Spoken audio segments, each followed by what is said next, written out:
time I see her, I feel so happy because she's always busy doing one house chores or the other. Just like my mother when she was healthy, always ready to serve her husband, obey his instructions, and live by his rules. She's so natural and doesn't wear expensive clothes, perfumes, hair, and shoes. Unlike these career women that all they know how to do is work, work, and work, that they make money and start buying expensive things for themselves. And if you are not careful as a man, you become an object to them. Hi, lovelies. I bring to you another interesting story titled From Frying Pan to Fire.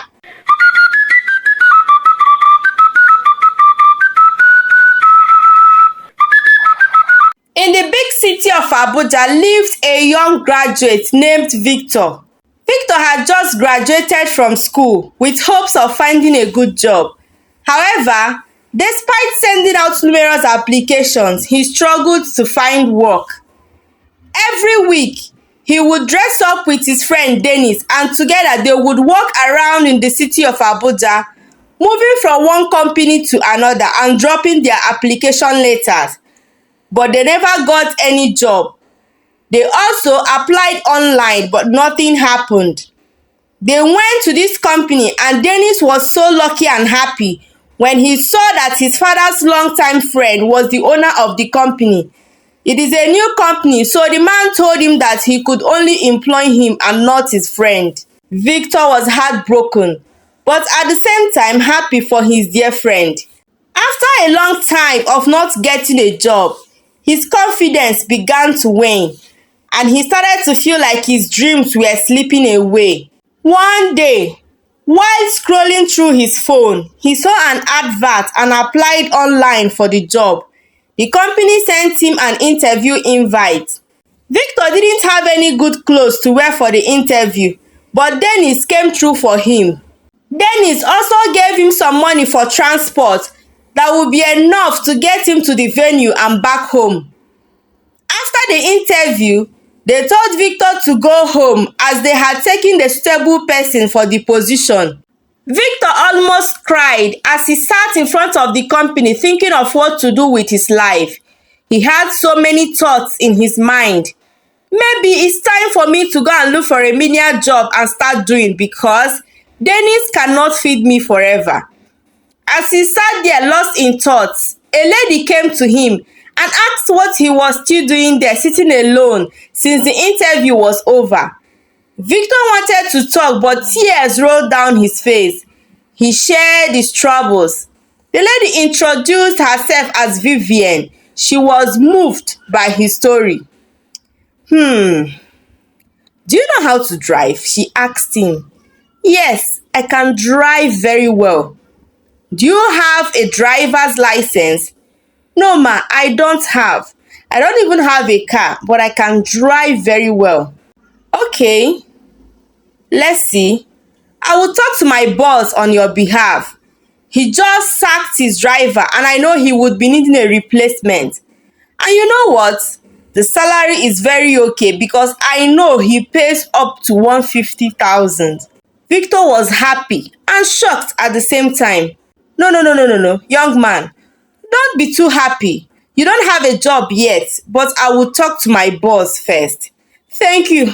Thank you so much. I will be waiting. They exchanged contacts and Victor left with so much joy.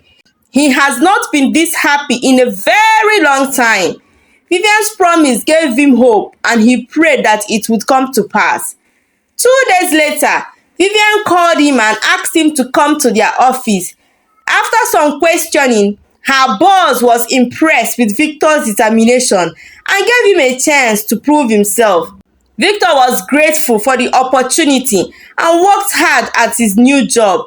He was very dedicated and trustworthy. Vivian also uses every opportunity she gets to tell the boss how good Victor is. At one time, their company needed the services of a salesperson. Vivian called Victor and taught him all he needed to know so as to perfectly fit into that role. During her meeting with the boss, she told him that Victor can do the work. He was given a chance and he blew them off with his ideas and strategies. Though it was Vivian that gave him 85% of the ideas, Victor was given the job and his salary was 3 times what he earned as a driver. That job changed his life and that of his family at home. He began to live a better life, all thanks to Vivian. As time went on, he and Vivian grew closer. Their professional relationship turned into a romantic one, and soon they were dating. Dennis, his friend, was so fond of Vivian and liked her so much. For 6 years, their relationship blossomed, but as time went on, Victor began to change. Vivian went on a business trip with her boss, and when she got back, she visited Victor, happily dangling a key to his face.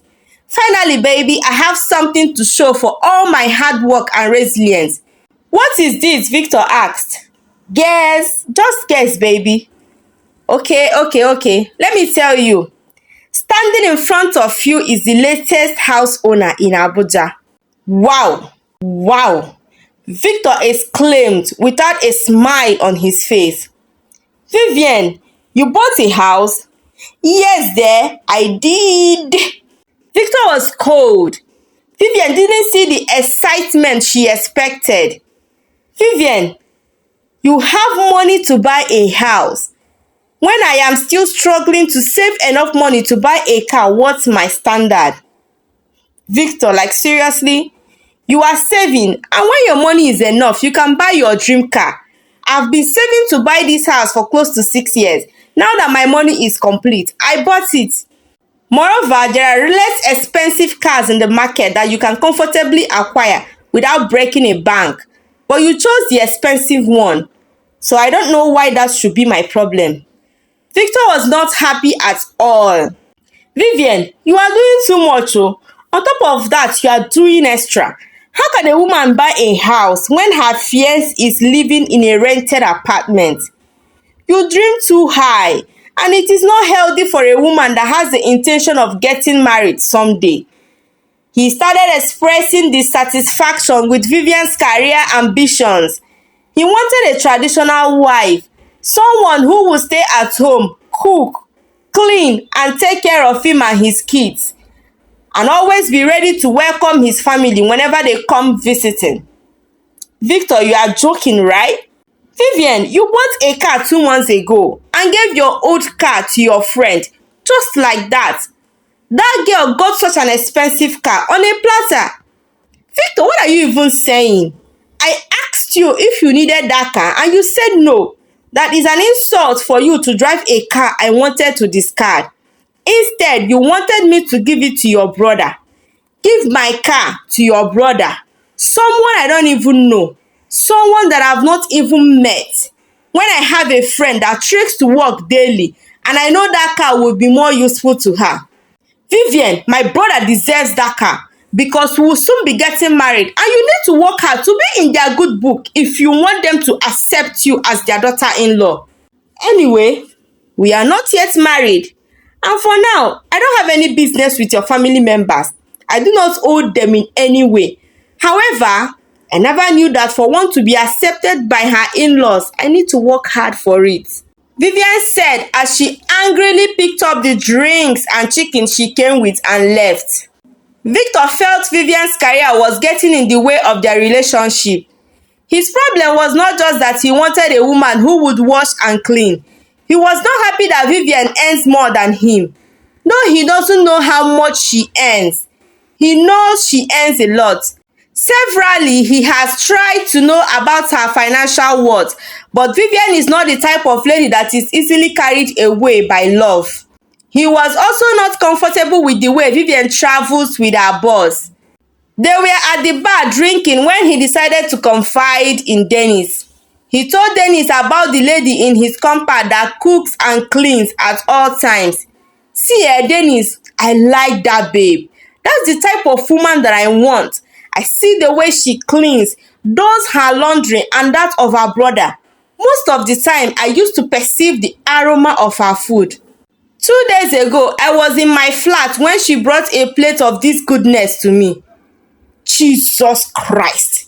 I ate and ate, and I was so happy. Victor went on and on with his eyes closed. Immediately, Dennis hit him back to reality. Victor, are you okay? What is your problem? Which lady are you talking about? Don't let Vivian hear this, oh. Dennis, you don't get it. Each time I see her, I feel so happy because she's always busy doing one house chores or the other. Just like my mother when she was healthy, always ready to serve her husband, obey his instructions, and live by his rules.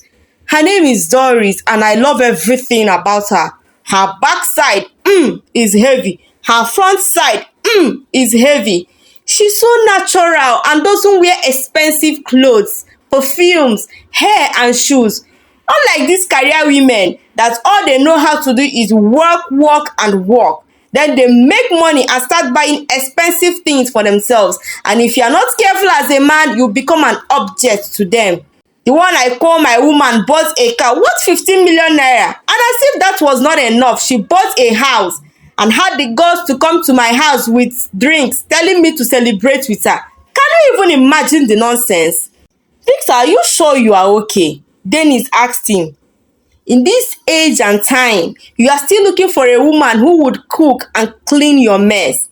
Let me ask you, if Vivian was at home cleaning and washing, you probably would still be job hunting on the streets of Abuja now. She gave you a job.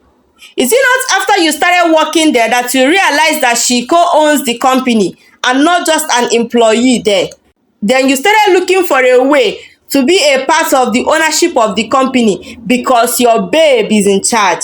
Because you did not succeed, you have now turned it to, I need a traditional wife. In other words, you want Vivian to quit working, stay at home, and start serving you and your cheap ego. At this age, you are happy that you had a mother that washed and cleaned every minute of the day, and then a wicked father that sat and allowed his wife to stress her life out. Now she is sick and bedridden at her young age, and you still don't have sense. Dennis, please don't insult my father. Victor, let me tell you one thing. My happiness in all of this is that Vivian is a strong and focused woman. And I know she would never give up her happiness and career for an egocentric man like you. A girl that picked you up from the gutters, gave you a job and a name. Now you want a traditional woman. Dennis was so angry at Victor that he left him at the bar and went home. 5 days later, Vivian has not heard from Victor, not even a phone call. Initially, she ignored him, but after the second day, she called and called.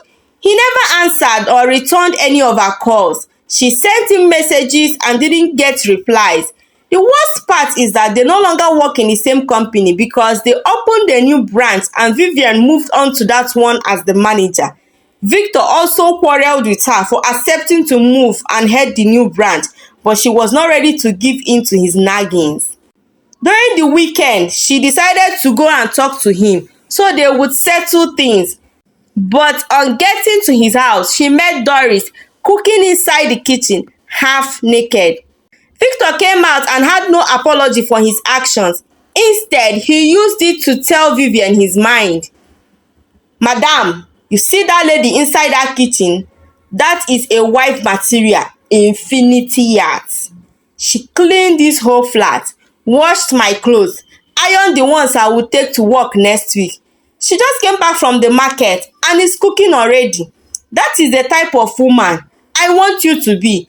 I need a woman that will take good care of me, take instructions from me, and understand that I am her lord and should be her priority.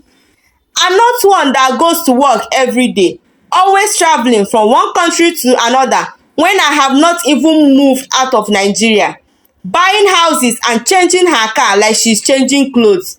A wife material would always accept that the man is the head. Vivian laughed so hard. As she was laughing, Victor looked confused and angry at himself. Already in his mind, he had pictured a scenario where Vivian would run into the kitchen and start fighting Doris. Then he would stand, clapping for them and feeling cool with himself as a man his women are fighting for. Oh, Victor, my dearest, I've always known the type of person you are. Reason I never listened to you from day one. It's okay that I don't fit into your expectations of a wife, and I have no apologies for that. We are adults, and so we have the right to make choices. If I have to shrink myself just so you can shine, then we are not meant for each other because the sky is big enough for us all. Doris here is a very beautiful lady, and if she is a fit for what you want, then who am I to say no? Go for her. You can go ahead and create your empire with her. At least you need enough food daily to work, and she would always be available to cook the food for you. I am only angry that it took you a whole 6 years to tell me this. 6 years to come to the realization that what you need is a washing machine, cleaner, slave as a wife and not a life partner. But it is all good. Life happens, but we keep living regardless. Madam, please, please, please, please, carry all this your plenty, plenty English and get out of my house. Doris here is the lucky and chosen one. Vivian was deeply hurt by Victor's words and demands. She had supported him through tough times, and now he was rejecting her for whom she was. Feeling lost and betrayed, Vivian left Victor's house and moved on with her life. Thank you so much for listening to my story.